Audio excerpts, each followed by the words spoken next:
పునరుత్థానపు ఆరాధనలో ఆయనను మనము ఆరాధించడానికి వచ్చాం. దేవుని గ్రంథం ఏం చెప్తా ఉందంటే, ఆరాధించేవారు ఎలాగ ఆరాధించాలి? ఆత్మతో సత్యముతో దేవుణ్ణి ఆరాధించాలి.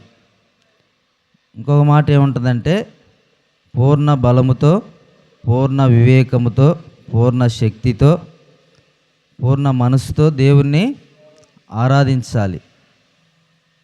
ఎందుకు ఆయనను పూర్ణ బలముతో, పూర్ణ శక్తితో, పూర్ణ వివేకముతో, సత్యముతో ఆరాధించాలి అంటే, మొదటిగా దేవుడు మన పట్ల చేసిన రక్షణ కార్యాన్ని బట్టి ఆయనను ఆరాధించాలి కదా. ఆయన మాత్రమే ఆరాధనకు యోగ్యుడు, స్తుతి కీర్తనలకు పాత్రుడు ఆయన. అందును బట్టి మనం మన ప్రభువును ఆరాధన చేస్తాం. ఆరాధన హృదయములో నుంచి చేయాలి కదా. దావీదు మహారాజు అంటాడు, విరిగి నలిగిన హృదయమే దేవునికి ఇష్టమైనది. అంటే విరిగి నలిగిన హృదయం లేకుండా దేవుని సన్నిధిలో వచ్చి మనం ఆరాధన చేస్తే ఆ ఆరాధనను దేవుడు ఆగ్రానించడు, ఆరాధనను గైకొనడు కదా. మనము విరిగి నలిగిన హృదయములతో దేవుని సన్నిధిలో దేవుని ఆరాధించాలి. మనము ఎన్ని కానుకలు తెచ్చినా దేవుడు ఆ ఆరాధనను ఆగ్రానించడు కదా. మనకు సాదృశ్యంగా బైబిల్ గ్రంథంలో ఉంది. హేబేలు కయ్యూను విషయంలోనే మనం చూడవచ్చు కదా. హేబేలు తీసుకొచ్చాడు దేవుని దగ్గరికి కానుకలను, కయ్యూను తీసుకొచ్చాడు. ఎవరి కానుకలను దేవుడు లక్ష్యం ఉంచాడు? హేబేలు కానుకలను దేవుడు లక్ష్యం చేశాడు కదా. కానీ కయ్యూను అర్పణను అలక్ష్యం చేశాడు దేవుడు.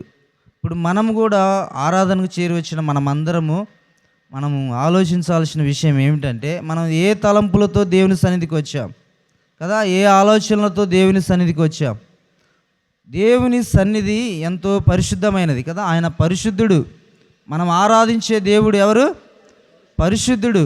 ఆయన ఆ సింహాసనమందు, అత్యున్నత సింహాసనమందు పరిశుద్ధుడు పరిశుద్ధుడు పరిశుద్ధుడు అని గాన ప్రతిగానములతో నిత్యము కొనియాడబడేవాడు కదా, కొనియాడబడుతున్న దేవుడు. అట్టి దేవుణ్ణి మనం ఆరాధిస్తున్నప్పుడు మనం ఎలాగ ఆరాధిస్తున్నాం? పైకి పెదాలతో ఆరాధిస్తున్నాం కదా. దేవుని మత్తయి సువార్తలో ఉంటుంది కదా, మీరు నన్ను పెదవులతో ఆరాధిస్తున్నారు కానీ మీ హృదయం ఎలాగుందంట? దూరంగా ఉందంట కదా. మరి హృదయముతో దేవుణ్ణి ఆరాధించాలి. విరిగి నలిగిన హృదయముతో దేవుణ్ణి ఆరాధించాలి. దేవుణ్ణి ఎందుకు ఆరాధించాలంటే, ఆయన గొప్పవాడు. ఎంత గొప్పవాడంటే, మనము లేఖనాల్లో చూస్తాం, ఆయన సొలొమోను కంటే గొప్పవాడు, దేవాలయము కంటే గొప్పవాడు, మోషే కంటే గొప్పవాడు, యోనా కంటే గొప్పవాడు. ఆయన మాత్రమే గొప్పవాడు. ఆయన తప్ప వేరొక దేవుడు లేడు కదా. ఆయనే మనం ఆరాధించడానికి అర్హుడు కదా, ఆయనే యోగ్యుడు కదా. మరి అలాంటి యోగ్యుడైన దేవుణ్ణి మనం ఆరాధిస్తున్నప్పుడు మనం విరిగి నలిగిన హృదయములతో దేవుణ్ణి ఆరాధించాలి కదా. పైన పెదాలతో దేవుణ్ణి ఆరాధన ఆగ్రానించడు. ఆలోచన చేయండి. పెదాలతో దేవుణ్ణి ఆరాధించకూడదు. ఎలాగ ఆరాధించాలంట? హృదయముతో దేవుణ్ణి ఆరాధించాలి.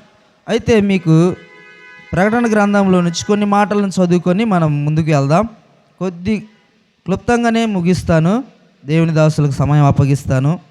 కొన్ని వచనాల ద్వారాగా మన ప్రభు ఎంత గొప్పవాడో, ఆ ప్రభు గొప్పతనాన్ని మనం ధ్యానం చేసుకొని ఆరాధనలోనికి వెళ్దాం. ప్రకటన గ్రంథము 1వ అధ్యాయము 5వ వచనాన్ని చదువుకుందాం. నమ్మకమైన సాక్షియు, మృతులలో నుండి ఆది సంభూతుడిగా లేచిన వాడును, భూపతులకు అధిపతియునైన యేసుక్రీస్తు నుండి కృపా సమాధానములు మీకు కలుగునుగాక. ఆమేన్. మనం ఆరాధించే మన ప్రభు ఎవరంటే, ఆయన ఎవరంట? భూపతులకు అధిపతి అయిన యేసుక్రీస్తు. ఆయన ఎవరండి? మనం ఆరాధించే దేవుడు భూపతులకు, ఈ భూలోకంలో ఉన్న అధిపతులకు అధిపతి. ఆయన ఎవరు? అధిపతి అందరికీ. మరి కీర్తనలో ఒక మాట ఉంటుంది, 24వ కీర్తన 10వ చరణంలో, ఆయన సైన్యములకు అధిపతి. ఆయన ఎవరికి అధిపతి? ఈ ప్రపంచంలో ఉన్న సైన్యములందరికీ ఆయన అధిపతి. మన ప్రభు ఎంత గొప్పవాడో చూస్తున్నాం కదా లేఖనాల్లో. ఆయన సైన్యములకు అధిపతి, భూపతులకు అధిపతి అయిన దేవుణ్ణి మనం ఆరాధిస్తూ ఉన్నాం కదా. జ్ఞాపకం ఉంచుకోండి, మనం ఆరాధించే దేవుడు ఆయన అధిపతి. ఆయన గొప్ప అధికారం కలిగిన దేవుడు కదా. మీకు ఒక మాటను గుర్తు చేస్తాను. మత్తయి సువార్త 8వ అధ్యాయం 8వ వచనం. మత్తయి సువార్త 8వ అధ్యాయము 8వ వచనం. ఆ శతాధిపతి, ప్రభువా, నా ఇంటిలోని వచ్చుటకు నేను పాత్రుడను కాను, నీవు మాట మాత్రము సెలవిమ్ము, అప్పుడు నా దాసుడు స్వస్థపరచబడును అని ఒక అధిపతి చలవిస్తూ ఉన్నాడు. ఈ అధిపతి ఎంతమందికి అధిపతి అంటే 100 మందికి అధిపతి కదా. ఎంతమందికి అండి? 100 మందికి అధిపతి. ఆయన ఏమంటా ఉన్నాడు? ప్రభువా, నీవు నా ఇంటిలోనికి వచ్చుటకు నేను పాత్రుడను కాను అంటా ఉన్నాడు కదా. ఆయన 100 మందికి అధిపతి అయినా, 1000 మందికి అధిపతి అయినా, ఆయన యేసు ప్రభు మరి ఎలాంటి వాడో గ్రహించాడు కదా. ఆయన భూపతులకే అధిపతి అని, సైన్యములకు అధిపతి అని ఆయన మరి అర్థం చేసుకొని యేసు ప్రభువును మరి ఏమంటా ఉన్నాడు? నీవు నా ఇంటిలోని వచ్చుటకు నేను పాత్రుడను కాను అంటా ఉన్నాడు కదా. మనము ఆయనను ఆరాధించడానికి పాత్రులము కాదు, కానీ ఈ ఆరాధించడానికి యేసు ప్రభు మన పట్ల చేసిన కృప, ఆయన చూపిన కృప కదా. ఆయన కృప చేతనే మనము రక్షించబడ్డాం కదా. అది దేవుని వరమే కానీ మన బలము కాదు, మన శక్తి కాదు, మన భక్తి కాదు కదా. మరి దేవుడు మన పట్ల ఎంత గొప్ప కార్యం చేశాడనేది మనం అర్థం చేసుకోవచ్చు. మరి మనం పాత్రులము కాకపోయినా కానీ ఆయన మనల్ని ఏం చేశాడు? పాత్రులుగా చేశాడు. ఆయన ఆరాధించే పాత్రలముగా మనల్ని దేవుడు చేశాడు. ఈ అధిపతి అంటా ఉన్నాడు ఇంకా 9వ వచనంలో, నేను అధికారమునకు లోబడిన వాడను. ఈ లోకంలో ఉన్న అన్ని అధికారాలు యేసు ప్రభుకు లోబడవలసిందే. ఒకసారి స్తోత్రం చెప్పండి. ఈ లోకంలో ఉన్న అధికారులు అందరూ ప్రభు అయిన యేసుక్రీస్తుకు లోబడవలసిందే. ఎందుకు లోబడాలి అంటే ఆయన అధిపతులకే అధిపతి కదా, సర్వాధికారి కదా. రోమా పత్రిక 9వ అధ్యాయం 5వ వచనంలో ఏముంటుంది? ఆయన సర్వాధికారి అయ్యుండి నిరంతరము స్తోత్రార్హుడై ఉన్న గొప్ప దేవుడు. ఆయన సర్వాధికారి అయిన దేవుడు కదా, సర్వం మీద అధికారం కలిగిన దేవుడు, సర్వాధిపతి కదా. తిమోతి పత్రికలో ఉంటుంది ఆయన అధిపతి కదా. ఆయన అధిపతులకే అధిపతి. అట్టి గొప్ప దేవుణ్ణి మనం ఆరాధిస్తున్నాం. అదే మీకు మనం జ్ఞాపకం చేసుకుంటా ఉన్నాం. మనం ఆరాధించే దేవుడు ఎలాంటి గొప్ప దేవుడో మనము మరి లేఖనాల ద్వారాగా చూస్తూ ఉన్నాం ఆయన గొప్పతనాన్ని కదా. ఆయన అధికారి, భూపతులకు అధిపతి, ఆయన సర్వాధిపతి కదా. ఆయన సైన్యములకు అధిపతి అని. ఈ శతాధిపతి అంటే 100 మందికి అధిపతి అయిన ఈ శతాధిపతి దేవుని అధికారానికి లోబడతా ఉన్నాడు కదా. మనము కూడా దేవుని అధికారానికి లోబడాలి. కొంతమంది లోబడరు కదా. ఆయన నామము పరిశుద్ధమైనది, పూజింపదగినది అని కీర్తనల్లో మనం చూస్తాం.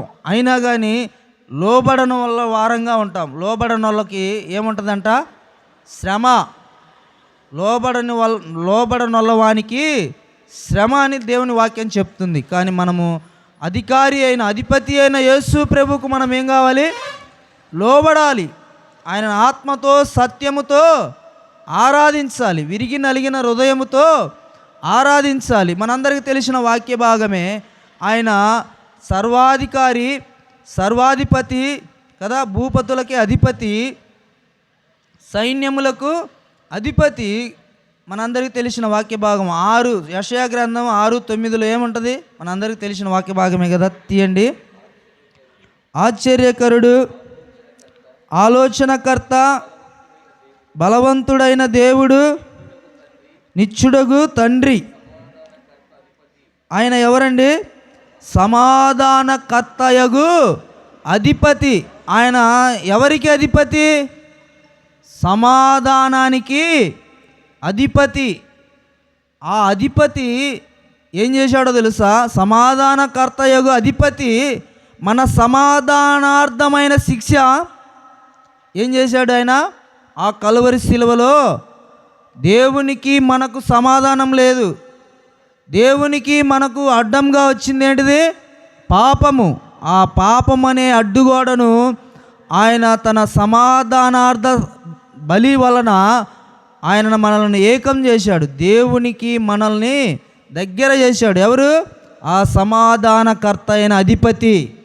దేవునికి మనకి అడ్డుగోడ లేకుండా చేసింది ఎవరండి? సమాధానకర్త అధిపతి యేసు ప్రభు కదా. అట్టి అధిపతి అయిన దేవుడు మన పట్ల ఎంత కార్యం చేశాడో తెలుసు. అందుకే మనము ఆయనను ఆరాధించాలి. ఆయన అధిపతి అయి ఉండి కూడా ఫిలిప్పీలకు రాసిన పత్రికలో మనం చూస్తాం 2వ అధ్యాయంలో ఆయన మహామహిమను విడిచిపెట్టుకున్నాడు. అది విడిచిపెట్టకూడని భాగ్యమని ఆయన ఎంచుకోలేదు. ఆయన ఎంత మహిమకు అర్హుడో తెలుసా? దూతలు నిత్యం ఆరాధిస్తుంటాయి, కానీ ఆ ఆరాధనను, ఆ మహిమను మన కోసం ఏం చేశాడు? విడిచిపెట్టుకొని భూలోకానికి దిగి వచ్చి నరరూపిగా వచ్చాడు కదా. మనవలే రక్త మాంసములను ధరించుకొని వచ్చాడు. ఇంకా అక్కడ ఉంటుంది, ఆయన దరిద్రుడయ్యాడు కదా. దరిద్రుడయ్యాడు ఎందుకు? మనము ధనవంతులము కావాలనని. ఆయన కృపను కొరింథీ పత్రికలో ఉంటుంది, మీరు ఆయన కృపను ఎరుగుదురు కదా. ఆయన ధనవంతుడయుండి మీరు తన దారిద్ర్యం వలన ధనవంతులు కావాలనని మన నిమిత్తం ఆయన ఏమయ్యాడండి? దరిద్రుడయ్యాడు. ఒక అధిపతి కదా. ఆయన ఎవరు? ఒక అధిపతి, సర్వాధిపతి, సైన్యములకు అధిపతి, సమాధానకర్త అయిన అధిపతి, భూపతులకు అధిపతి. ఆయన ఏమయ్యాడండి? దరిద్రుడుగా దిగి వచ్చాడు కదా. ఎందుకు దిగి వచ్చాడంటే నీ కోసము, నా కోసము, మనందరి కోసము ఆయన దిగి వచ్చి ఆ కలువరి శిలువలో ప్రాణం పెట్టి కదా.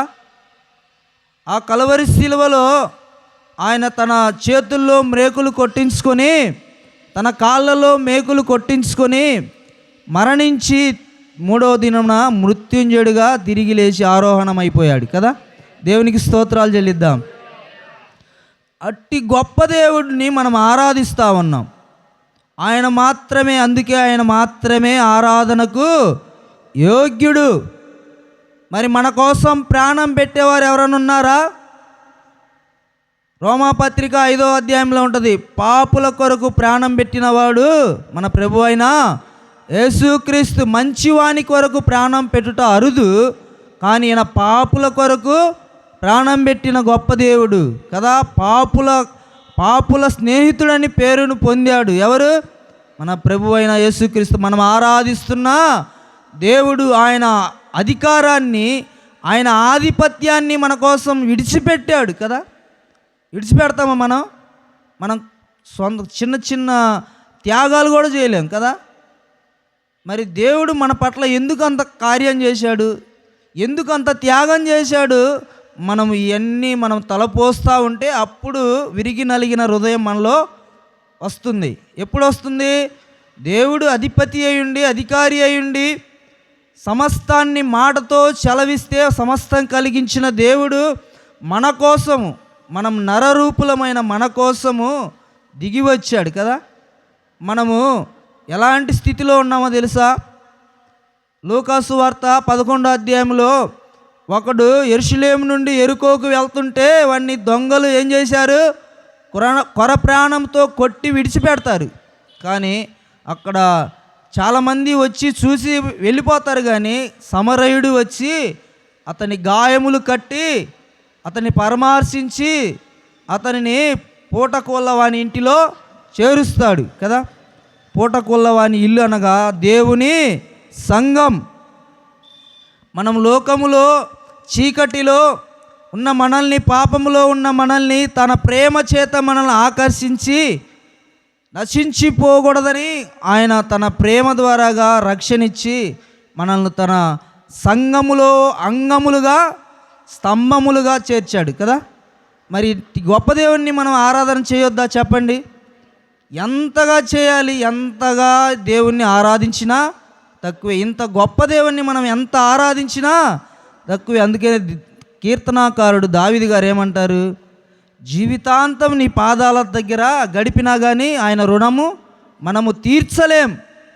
అట్టి తీర్చలేని త్యాగం మన పట్ల చేశాడు దేవుడు. అట్టి కనికరం కలిగిన దేవుడు ఆయన. ప్రభువులకు ప్రభు అంట. ఆయన ఎవరండి? ప్రభువులకు ప్రభు, రాజులకు రాజు. ఆయనకు కృతజ్ఞతాస్తుతులు చెల్లించాలి. ఏం చెల్లించాలి? దేవుడు మన పట్ల చేసిన మేలులు, ఉపకారాలు తలపోసుకొనుచు ఆయనకు కృతజ్ఞతాస్తుతులు చెల్లించాలి. అందుకని దావీదు కీర్తనాకారుడు ఏమంటాడు? నా జ్యేష్ఠ పుత్రుణ్ణి నీకు ఇచ్చినా నీ రుణము తీరదు కదా. దూడలనిచ్చినా ఆ రుణము తీరేది కాదు. కానీ ఆయన మన నుంచి కోరుకునేది ఏంటంటే ఆత్మతో సత్యముతో నన్ను ఆరాధించండి కదా. ఆయనను మహిమపరచాలనే దేవుడు కోరుకుంటున్నాడు కదా. 51వ కీర్తనలో ఉంటుంది కదా మాట, చదువుకుందాం.